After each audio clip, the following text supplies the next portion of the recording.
Hi kids, I am Eureka O'Hara from season 9 and season 10 of RuPaul's Drag Race. I am having fun with all the Sugarpill colors, literally painting with every color in the crayon box.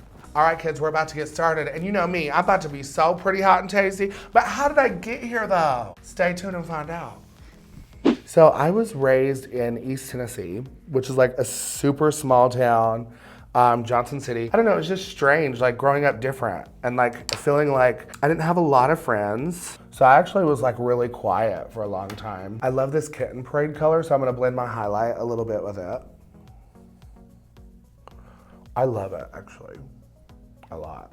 Girl, I'm gonna have to commandeer somebody else. Y'all got me over here knowing what it's like to paint with good makeup again. Listen, you all should see my palette when I showed up here. Literally, my palette has been ridden hard and hung up wet. Girl, you're gonna scream. Ah! Oh my God, oh, it's crumbling, okay.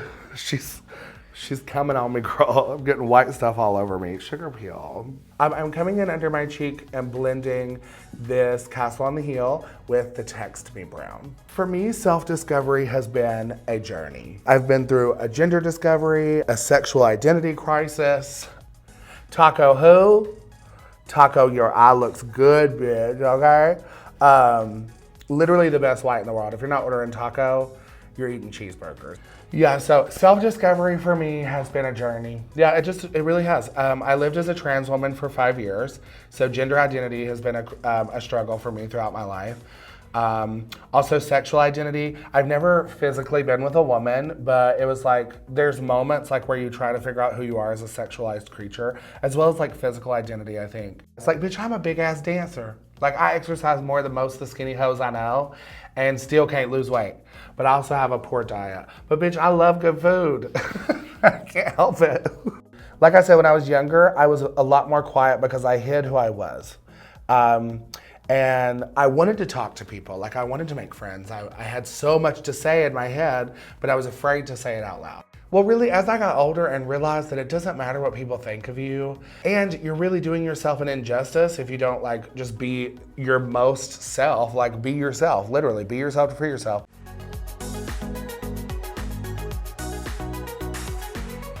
I feel like the first couple episodes, I might have been able to be considered fake because I wasn't being myself. You know, but after that lip sync with Calorie, something clicked. And I was like, no, you're enough and you're worthy. Present who you are. So then I started showing a different side of myself that people weren't used to seeing. A confident Eureka. The way that I have always felt good is being good enough for other people. And people liking me other places because I wasn't liked, you know, by my dad. He hated me because of the way I was, you know, which I'm building a relationship with him now. But that came out of success, which is weird. Because like once you become successful, then people start being able to excuse things that they don't agree with or accept. I'm wetting my brush with some saline solution, and then I'm dipping it in the bulletproof, and then I'm using it. And what it does is it just gives me like a more controlled, super dark black, right? As you can tell, it goes on really smooth and really dark. So like, let's say I did those blacks, I'll take another like fluffier black brush and I'll take the same bulletproof and I like pat in the black. Season 10 was really exciting to be a part of. Like obviously I had this invitation to come back and my expectations were, they were really high, honestly, because I was like, oh my God, this is season 10. Like it's gonna be like wild and crazy. They're gonna be doing the most. You know, they had Lady Gaga for season 9. So I better come back and slay season 10 or I'm gonna go home. And that's like the biggest fear is to go home early.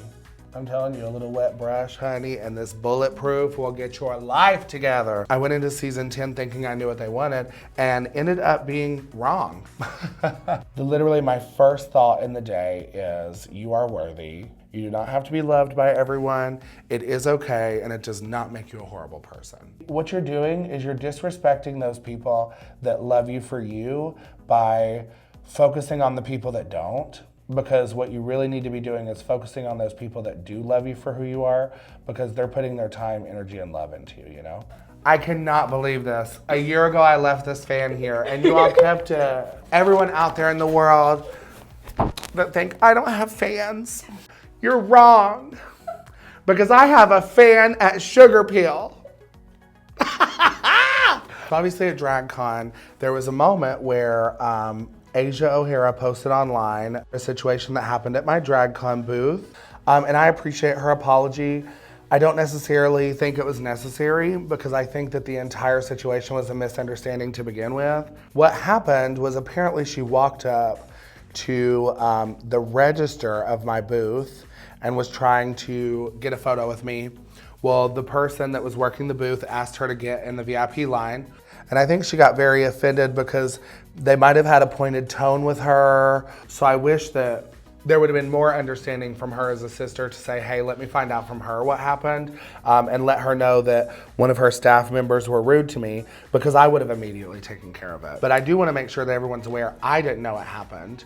I was not rude to Asia. I would never be rude to Asia. She's actually one of my favorite girls from the season. We relate together a lot.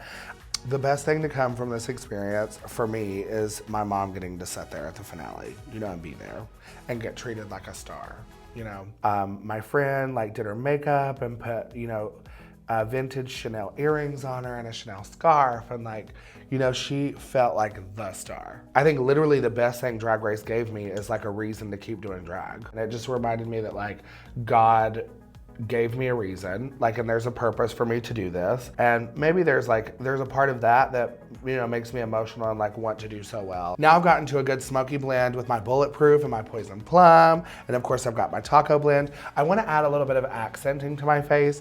I've been loving doing some glitter accents with some liner accents and some stonework. So today we're gonna have fun. Because the thing about Season 9 and Season 10 Eureka is now Eureka's doing drag like she wants to do drag. So I like to come in with liquid liners and get crazy and fun. So I did a couple little glitter directions.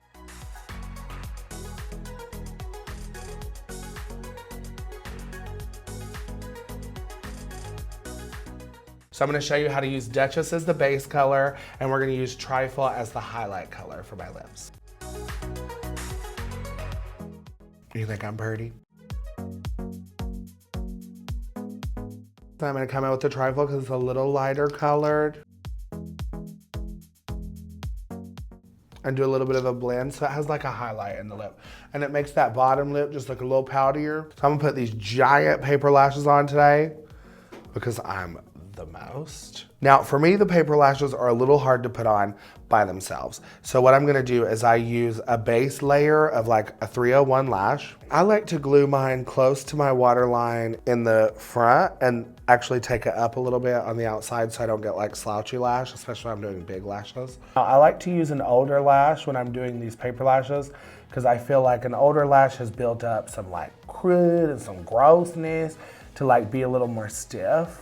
And so it can actually support the weight of that paper lash a little more.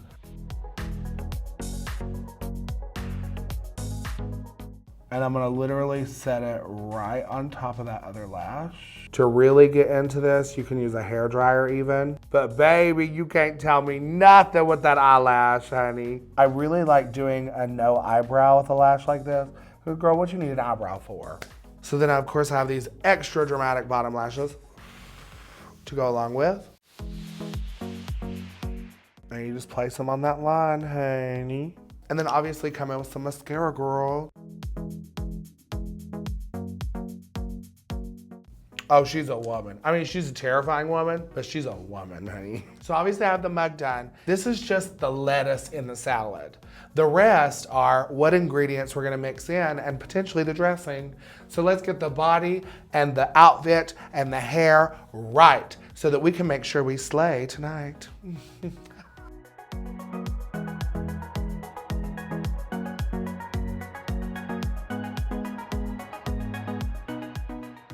All right, kids, the Elephant Queen is officially pretty hot and tasty. Make sure you check me out on my YouTube channel at Eureka O'Hara, as well as check out my new song, available on iTunes. Ting. I want to send a huge thank you to Sugarpill for having me today. Make sure that you like, subscribe, and comment below. Thank you all for listening to me ramble, get emotional, prove that bulletproof really is bulletproof, and it looks fierce on the Elephant Queen. Make sure all of you all stay pretty hot and tasty out there. Be yourself to free yourself, and don't forget to like, subscribe, and comment below, and let Sugarpill know who and what you want to see next on the YouTube channel.